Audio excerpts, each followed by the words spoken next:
I honestly thought HTC had sent the wrong phone in the mail when the u11 Life arrived. The new phone looks almost identical to its namesake at first glance, and that's by design. Of course, on closer inspection, the differences are pretty clear, particularly when you've got the standard u11 on hand.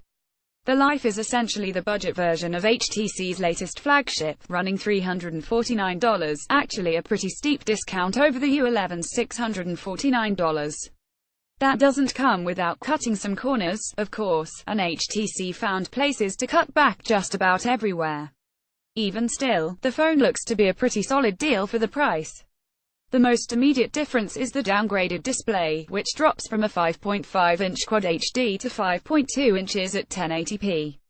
Perfectly fine for a budget handset, but the kind of thing you'd be pretty disappointed with if you paid more than $400 for thing.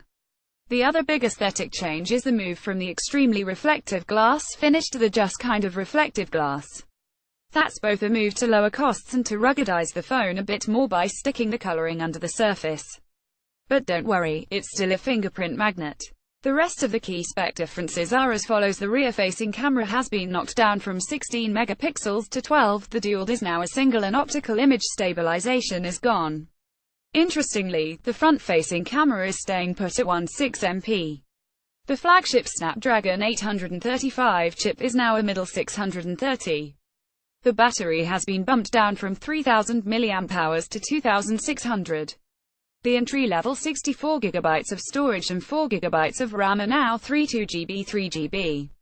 The position of the USB-C port and down-facing speaker have been swapped for some reason. Oh, and it's worth noting that, as with the standard u11, the headphone jack is gone here, marking one of the first time a budget handset has dropped the port.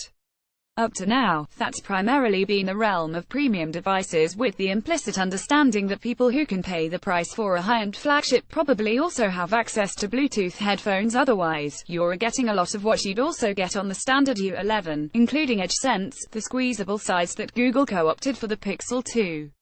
Though here, as with the u11, it can either trigger Google Assistant or Alexa, rather than having to call them out by name.